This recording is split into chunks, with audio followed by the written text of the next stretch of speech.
If I'm keeping an employee at my company that's not loving it, not doing their best work, not in the right seat for them, I'm doing them a huge disservice because they're going to spend 40 hours at least of their life with me weekly, and they're wasting it right now. And so they should figure out that thing that's going to make them more money and make them happier. And I'm not doing them a disservice. I'm doing them a disservice by keeping them here.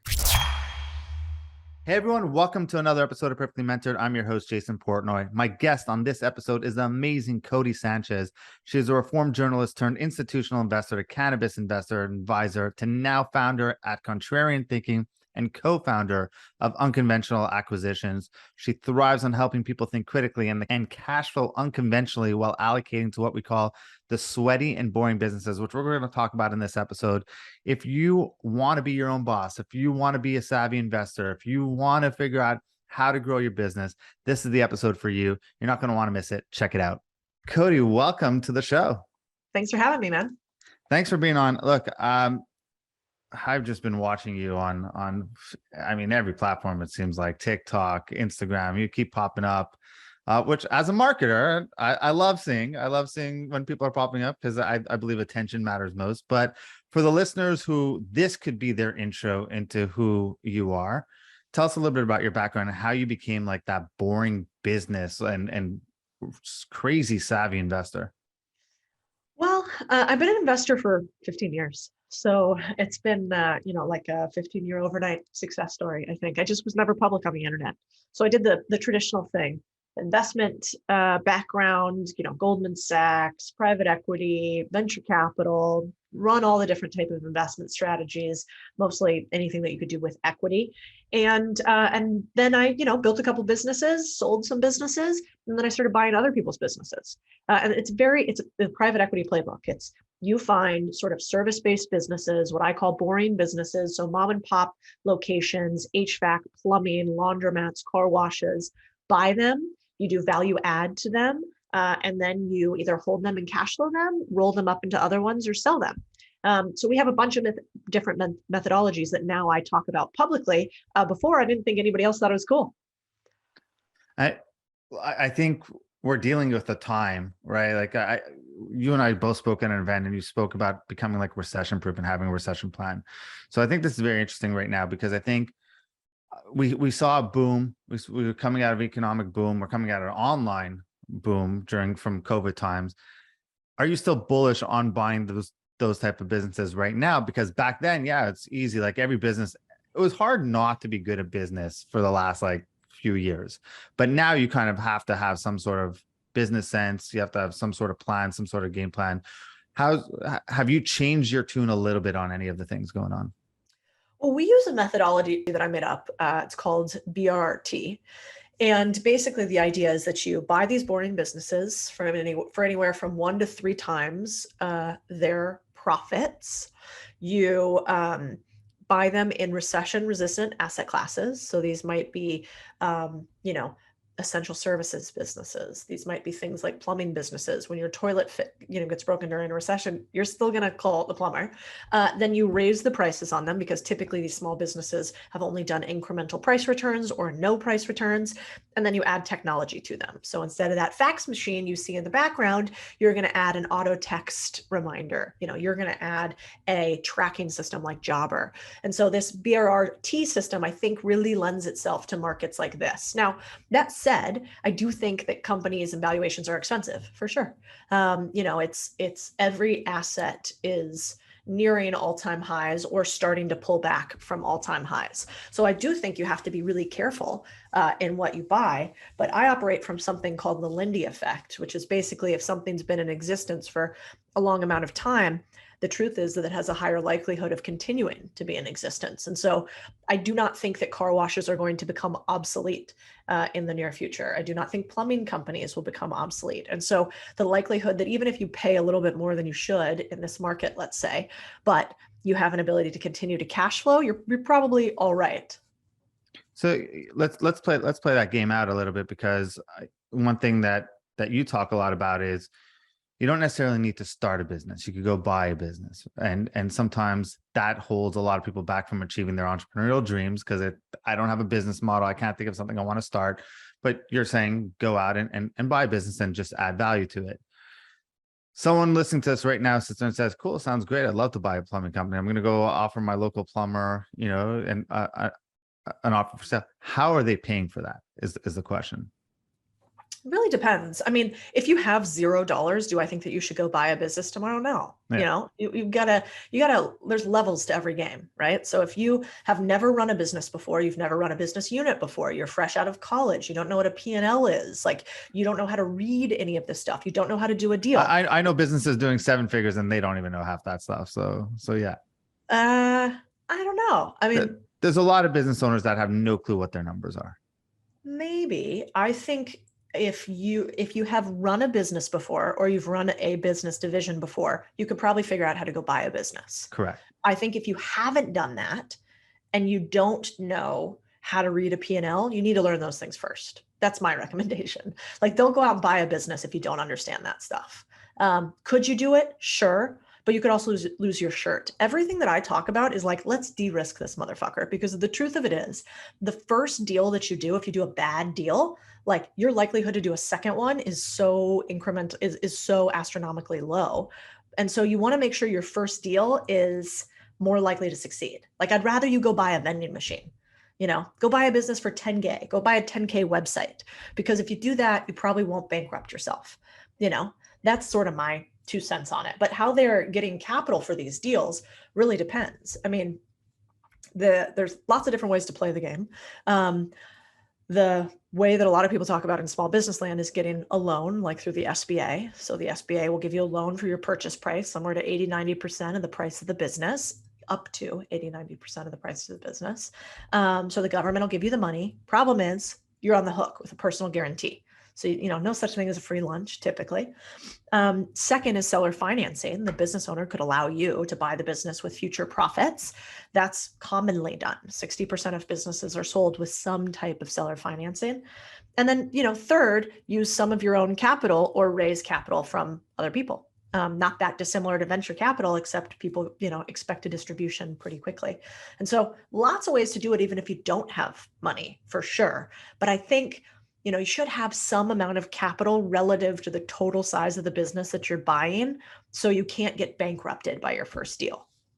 And how long would you recommend that the previous owner stay on board? I would assume that when a business owner leaves their business because they're selling it, they're disengaged. A business owner does not want to stay on and crush it once they've sold their business. The incentive alignment is off. Now, you need to have mandated transition periods. It's up to you how much. I typically require 60 to 90 days for my business, at least. And then it totally depends on the type of business. But I also assume immediate depreciation of usefulness of that owner. The second that you sign on the dotted line and they mentally check out as owning the business, the likelihood for them to continue to think about it like an owner is incredibly decreased. And so 60 to 90 days, but don't expect the house. And you talked about this, that we're going to see a lot of business up for sale because of the baby boomers. Baby boomers are retiring. You put up an interesting stat that most of them will probably or I don't know if it was from you, but I read recently that a lot of them are just going to end up, their businesses are just going to die because they have no succession. And when they retire, that's it. There are a lot of businesses looking to sell right now. Walk me through what's going on in terms of the landscape. And then also, where can the listeners even find businesses that are potentially for sale, and how can they even start these conversations with businesses? Yeah. Well, first of all, if people are interested in this, you should go to unconventionalacquisitions.com. There's a free blog on there. It's one of our businesses, and it talks all about how do you find businesses, how do you buy them, how do you negotiate for them, how do you get financing. Anything you could want to know is on the weekly newsletter that comes out from Unconventional Acquisitions. So that's a no-brainer, free learning. The second point that you made is true. I mean, most small business owners do not think about themselves with terminology like founders. That's a millennial 21st centuryism that we have. Most small business owners are 65 plus. They think of themselves as a baker or as a landscaper, and they think about the business that they run often as a job. And so when they are no longer interested in doing that job, they will quote unquote quit, which means, turn the business into Nothing. And so the interesting part about this movement that I've been pushing, which I'm kind of calling the three waves. So, the first wave is the Great Resignation. That's people like our age resigning. The second wave is the Great Retirement. That's baby boomers coming to a place where they can no longer operate their businesses or don't want to. And then the third wave is this increasing, commercialization of the country, where the big entities like Target and Walmart, et cetera, are getting bigger and bigger. And yet, most people in the US are employed by small businesses. And so if we let, if we let the Great Retirement happen without filling the gap with the Great Resignation, then commercialization continues and small businesses and small business communities will actually die very quickly because there simply won't be people to take them over. And so we solve that gap, because if you've ever run a business or if you've ever had a job, how many of you guys want to do the same job that you're doing right now for 40 fucking years? I'll tell you the answer, 0, because nobody does it. And so if you don't want to do the same job for 40 years, why would you think a business owner wants to do the same job for 40 years? At some point, they want to retire or they want to sell. And this is your opportunity to be part of that solution. The Great Resignation is something that really interests me because I think entrepreneurship has been glamorized. I think it's the cool factor for now. I mean, we were all when I was growing up, it was go get a job. There was no opportunity. It wasn't like, oh, you should be a business owner. You should go out and become your own boss. What do you think is going on in terms of the Great Resignation? And are a lot of these people going to be really disappointed with what's going on? Yeah, I mean, many people smarter than I have postulated on this, but I think it's pretty easy to understand a couple of things.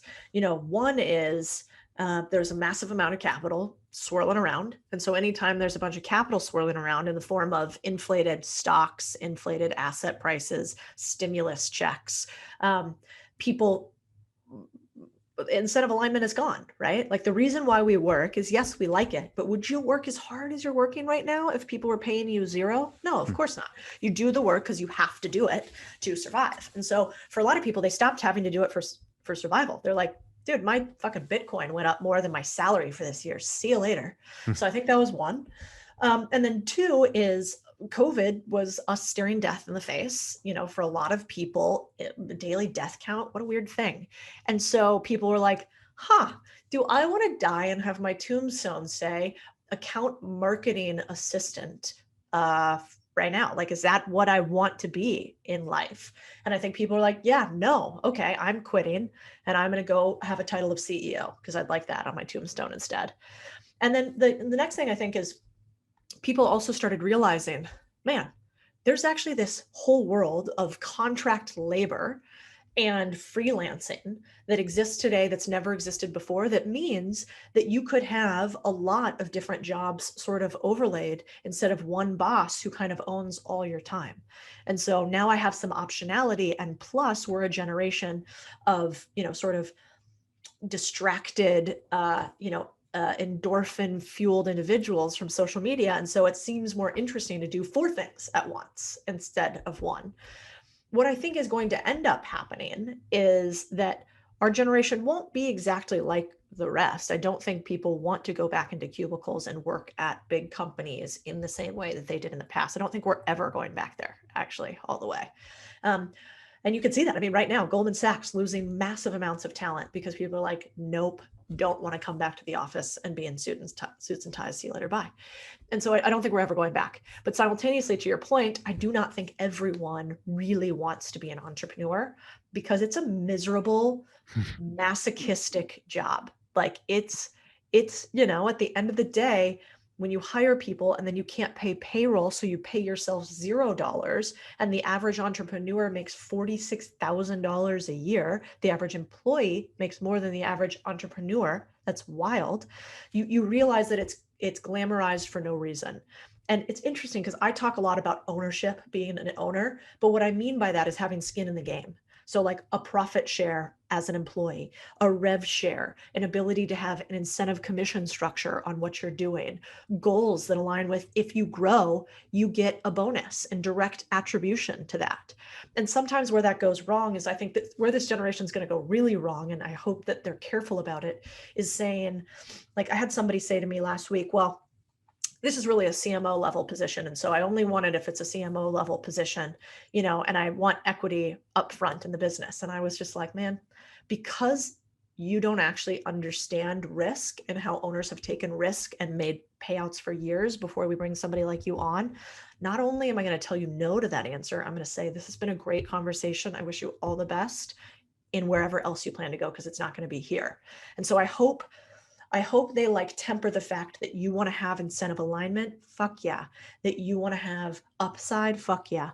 But you don't always get to be the founder or C-suite of everything. And you might not always want to be. There's a lot of coolness in working for somebody too. Oh, I talk about this all the time. Like, I mean, I have friends who sit there and say how nice it is to be your own boss. And I sit there and say, well, let me ask you a question. Friday at 4 p.m. when you check out, when's the next time you think of work? And they're like, Sunday night when I got to go back Monday. I'm like, okay, cool. So now imagine that never happens. And the way you think Sunday night, like not that I have to go back to work, but the way you think all week is the way I think 24/7, like 24 hours. I go to bed and I need to distract my brain from thinking about work. There's no clocking in, clocking out. So I actually think you're lucky. I envy your lifestyle a little bit more than mine. And I wish I was wired to an extent to be like that. So I think people don't realize that it's always the grass is always greener. People want what everyone else has. But looking at what's going on, I mean, I think businesses, before I even go there, what's your take on what's going on with the economy? Do you think we're going into a deeper recession? Do you think it's going to get worse? Do you think we saw a little dip and now we're on a correction? What's your take? Yeah. Well, first, I agree with you. I always get a chuckle out of that. My dad, ran a bunch of businesses for years and years and years. He would never use the term founder. He was always like, no, I was a small business owner, and I think you're right. Sometimes will say to me, well, that person's just a W-2. It's like, Sheryl Sandberg was a W-2, does that mean that she is more or less powerful than you who run a property management company that does $1 million a year? I think she's winning, man. And so like, not to let your tax status drive how you think your value is derived, because I think that's so silly. My husband works for a startup and he heads defense tech at this startup. Is he the founder? No, but that startup is going to be valued at wild levels, and he gets to be along for a ride for somebody else taking a ton of risk and their name's on the line and his really isn't. But also, but that's a startup. Also, being employee number 2,856 could make you happier than being employee number one and being like, look, 9 out of 10 businesses fail. So your chances of leaving your job and starting your business and booming and now going past where you were at your job is the odds are really against you. I don't think people understand. I think, like I said, I just think it's been glamorized. And this conversation that we're having isn't had enough. Yep. And it's not meant like, it's the same way people, when we deal with prospects that come to the agency and they get me on the phone, they're like, are you trying to kill the deal? I'm like, no, I'm trying to get you to understand the landscape that we're in. And if you could agree to that, we're a great partner for you and we're going to go forward. But if I sell you false pretenses, then it's just going to be a headache. So they're like, oh, because I don't, it's not a matter to deter people from being an entrepreneur. It's just a matter of, I think that you said it earlier, being just self-aware, like what makes you happy and what's going to make you happy. 100%. And at the end of the day, more important than titles, I think, is just interesting problems with interesting people. So anytime that I can get an opportunity at that, I'm fueled. And I think most humans don't realize that's what they actually want. They want to be valued, they want to be fairly compensated, and they want interesting solutions that match with their skill set to solve interesting problems. And if you can have those things, you're probably pretty happy. As far as the economy today is, I think, the best that it's going to be in the next 2 years, maybe 3. And it's not great right now. And I'm certainly not the only one to say that. But you're starting to see it in real estate. We kind of sold most of our real estate holdings into last year. It's certainly already happened in bubbles like the NFT market, which I was never a fan of publicly. And it's certainly already happened in markets like, cryptocurrency. And I think that will continue. Anywhere where there has been speculative price projections or people saying, I think X will be worth more at a future date than it is now because somebody else will come buy it, not because additional value was created. Anywhere that happened, I think will continue to go down. And I think it's going to be a couple tough years, especially with inflation, that basically will be here to stay for some period as well. And so the smartest thing I think people could do right now is to come up with a plan for two things. What is your plan? Let's say you own a business. What is your plan for inflation and price increases in order to manage inflation? And two, what is your plan for a recession? How are you going to not only survive, but thrive in a recession? And I think it's the same thing for individuals. As an employee, what's your plan for inflation? What's your plan for inflation in your job if you have to order or procure things? What's your plan for inflation in your life, like personal finances? And same with a recession. I think everybody kind of needs to prepare for that. And hopefully, grass is greener on the other side.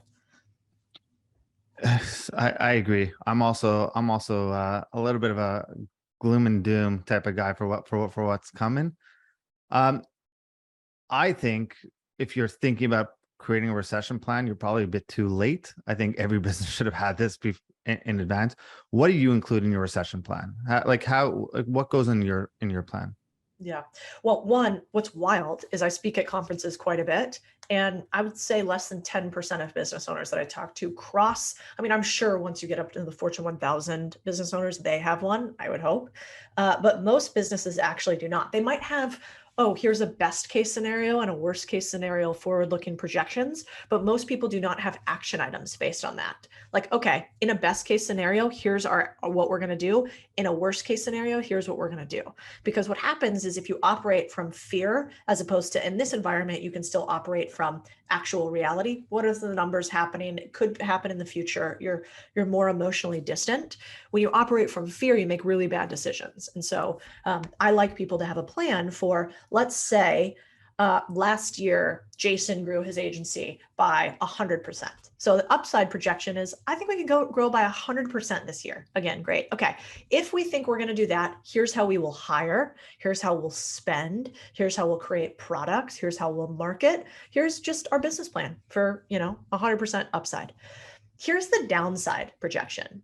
I think that this business could actually get cut in half. I think we could lose 50% of the clients that we have today because people actually don't spend as much as marketing on this environment because it's an easy cut that's not tied to employees, even though it's maybe not the right place to cut. So I think we could actually cut our revenue by 50%. In that situation, how are we going to hire? Who are we going to fire? What are we going to cut? What are we going to spend on? And typically what I tell people then do is say, take the people that you would say, I'm going to fire this person, I'm going to cut this stuff. And if you're already thinking that you would do that at 50%, you should probably do it. And then you should double down on the things that are really going to increase your growth on the upside. But those are what's typically in my plans. It's funny. I had a coach who once told me that the best way to look at your business, and this is going to sound like really harsh, but like every quarter, look at all your employees and mentally fire them and then rehire them again. Like just mentally fire every single one of them. And then now who would you rehire? And if there's people that you're like, ooh, if I have to start again, would I rehire? That person doesn't make the cut. That's wild. That's actually a brilliant idea. I really like that because there's two sides of the coin. It sounds mean because we're talking about firing people, but whenever I've had to fire, in fact, I had to fire somebody yesterday and I hate it. I mean, it sounds ridiculous. It's like the CEO who cries when somebody gets fired. It's like, but I don't think anybody typically likes to tell somebody that they're out of a job. It is not a fun process. I don't care what people say. And so every time I do it, typically, if you're a pretty good manager, they kind of know it's coming. You've had performance reviews. You've kind of consistently been saying, why aren't we hitting it this way? Like, I don't think I've ever fired somebody maybe once, and it's been a huge surprise where I'm like, I don't know how you're surprised, but apparently you're surprised, but you've been awful for weeks and here's the documentation of it. So, at that point, I think most people kind of know it's coming. And from my perspective, I'm like, man, every human has some skill set that's waiting to get unleashed that we should be capitalizing on. And if I'm keeping an employee at my company that's not loving it, not doing their best work, not in the right seat for them, I'm doing them a huge disservice because they're going to spend 40 hours at least of their life with me weekly, and they're wasting it right now. And so they should figure out that thing that's going to make them more money and make them happier. And I'm not doing them a disservice. I'm doing them a disservice by keeping them here. No, I agree with you. It was an interesting exercise to go through because I do think, it is hard no matter what. It's someone's livelihood. It's also the reason why I chose a certain path for the agency of not going the 800-person agency route, because that created more operational drag for me than operational leverage. And I didn't want that operational drag. I did not want to deal with Susie doesn't like sitting next to Bob. Bob, like Tim hates Bill. Like I that wasn't my goal. My goal was to always go as lean as possible. Do you see that as one of the mistakes a lot of entrepreneurs make? Is they just think big team, they got to scale, they got to grow, and they don't necessarily need to. A lot of it could be automated. A lot of it could be really like cut a lot of fat. Yeah. My husband always says, this is the most simplicity we will ever have in our life at this moment. We inherently continue to add complexity. And I think that's true. Just personally, professionally, as a business organization, as a society, we do not typically decrease the amount of regulations we have in a society, right? Like everything kind of gets additive to it. And so I think it's definitely a trap I fall into, and one where with consistency, I usually like to start with visual platforms. So like, for instance, in the media business, we run Contrarian Thinking. We do most of our stuff on Notion. And I'll see after a point that Notion's becoming a gargantuan and that there are old folders and stuff that doesn't make sense anymore. And I'll kind of double tap the ops team and say, clean this up. Where do we not need this stuff? Where are we overthinking our processes? Take a look through it. And once I realize that, I'll think, oh, we're doing the same thing across teams, or we're adding more video editors when we should just be paying one more for all of his time. And so I think constantly you have to push back on complexity, and just like in great code, say, how could you say more things with less words? And how could you do more in your business with less people? It's actually a good reminder. I'm like taking notes over here about stuff I got to go do after this call. That's perfect. This is what this calls for, a healthy reminder. Going back to something where you have employees who are there, they don't necessarily need to become their boss, because I think one of the ways that you are very smart and talk a lot about is there are ways that they could potentially be an owner and stay an employee and invest in a business like a laundromat, where they could hire someone that could go do a lot of the different stuff and still make money, still make the passive income. Talk a little bit about those type of businesses, and like, I mean, I guess we're going to keep bringing in this economy because the next 2 years are going to be rough, according to you. Is now the best time to start looking into those? Yeah. Well, one, we've normalized owning real estate, right, while being an employee. So that's kind of normal. You might own a nice little duplex or triplex, and it has some residual income that comes into you. I think that people should want to work because they want to work, at least for me. I don't want people working at Contrarian Thinking that are only doing it because they have to work. They have no other income sources. They have no other options. Those are bad employees. I want the cream of the crop that has a ton of optionality, both in their, financial situation and also with, ability to work for other people. And because those people also don't operate from fear or scarcity, and they also don't nickel and dime you. The problem with people who have no financial options is they're always kind of looking for, how do I fill the hole? How do I fill the hole? And that scarcity mindset will kill your business. And so I talk about passive income businesses, which, huge caveat. I may say a passive income business, but it doesn't mean that it's no work, and it doesn't mean it's no work up front. So for instance, I really like to think about my family. I'm Latino, like for Latinos, like our family is very important. And so, when I talk to my brother or my mom or my dad, I'm often saying, hey, why don't we buy this laundromat together? Mom, you're retired. you're going to run it. You're going to oversee it every so often. And here's part of your retirement plan with like an asset that you can continue to residually, derive income from.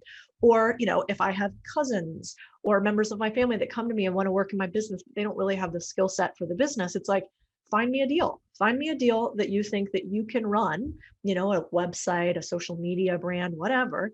And, if it makes sense financially and you put it together for me, I'll fund your deal and then you go run it. Right. And so I think there's lots of ways to have businesses that are passive: car washes, laundromats, online websites, where you don't have to have a ton of employees or be involved in the business consistently because you're just using it for cash. But I'm nervous about saying passive because there is always some component of work associated with it.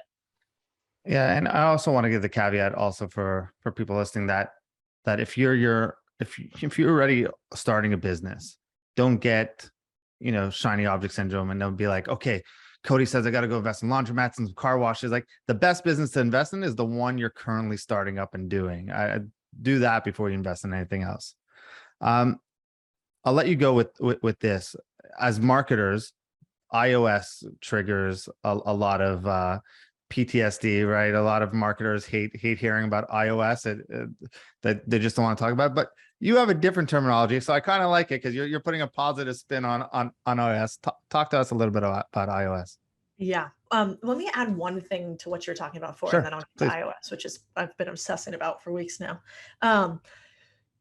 So I have a friend, and we always go back and forth with each other on, he says, put all your money into your business, like plow everything into it. And in a way, he's right for you, me, maybe him, and a few others. Like, if you've got a rocket ship and you're a great operator and you're running a great business, yeah, it's harder for me to find investments that will give me a return similar to what my media business is doing right now, for instance. And so I put a ton of effort and energy into it because I get hundreds and hundreds of percentage returns on top of it. But like you said in the beginning, 9 times out of 10 businesses fail. And so for most people, you should 1,000% be diversifying where you're putting your money. It sounds so boring. I'm going to be like Susie Orman up here. But like, the truth of the matter is, you have a higher likelihood of going bankrupt or not having, or falling below the poverty line by plowing all your cash into one thing than you do of hitting a home run. And so I do think people need to diversify. I think you are crazy not to do it. And maybe it works out for you. But for most people, it actually won't. And so do I think that you should go buy 37 businesses at the same time as a startup? Absolutely not. But while you're an employee, maybe layer on a few investments in a car wash fund or a multifamily fund, maybe do one deal in that space. And then when you get your startup, go all in with this feeling of it's okay because I have some money, behind me. And last thing to your point, I mean, I was just with the founder of Sprinkles. Love those cupcakes. Amazing. And she had the origin story that so many people have, which is like, I slept on the floor of my bakery with my husband. And I'm like, I never slept on the floor. I never slept on the floor of anything ever. I always worked 2 or 3 jobs because I was risk averse. I don't want to sleep on the floor and be homeless and have to sleep on a buddy's couch. I'm going to work 4 jobs so that I don't have to sleep on cement. I get a bed. They cost $100. I think I should be able to figure it out. Yeah. And so I get annoyed a little bit when people are like, I went all in. It's like, yeah, and that was dumb. And you probably won't live as long because you didn't sleep well for 5 years. But let's avoid that, Okay, the investor operating system. Actually, a lot of this is in this. We just created something called iOS Investor Operating System. And basically what it is it's a step-by-step process, 10-step, from having some cash, some amount of money, whether that's $500 or whether that's 5 million, and realizing that you don't know how to allocate or invest it to make your money work for you. I have been in finance for 15 years and I still didn't understand how I could put more money into buying businesses with leverage and the right debt structure to 100x instead of put it in the S&P. And so one of my missions is just to increase the financial literacy of everyone and increase the investment literacy so that every dollar you take from your hard-earned time and put somewhere else, you understand why you're doing it, what your return is going to be on it, and how to increase that return. So that's the investor operating system. We're launching it in probably like 2 weeks. So it should be here by like the middle of September. And I'm hoping it'll help a lot of people. It's amazing. I think I critique the school system a lot, but most of what I critique it on is that they don't teach, personal finance. They don't teach investing. They don't teach anything that could actually really help you in life, that could help you grow. So I appreciate you doing that. And I appreciate you coming on the show, because this is what we're trying to do here. And we're trying to help educate entrepreneurs. So for the listeners who love you and they want to be inundated with your TikToks and your Instagram videos, how can they find you? Well, best spot, I'm Codie Sanchez on all the interwebs. So CODIE. We have YouTube, TikTok, Instagram, Twitter. We got all the sites. And then contrarianthinking.co is our free newsletter where we talk about how to think critically and cash flow unconventionally. So lots of different ways to make money on there. So that would probably be where I go to get everything we got. Awesome. Thank you for coming. Really appreciate you. And we'll speak soon. Sounds good. Hey everyone, thank you so much for watching this video. If you want, check out our most recent video over here. And this one is the one YouTube thinks you'll like. But if you really enjoyed watching, please do me a favor, like and subscribe over here. Thank you so much.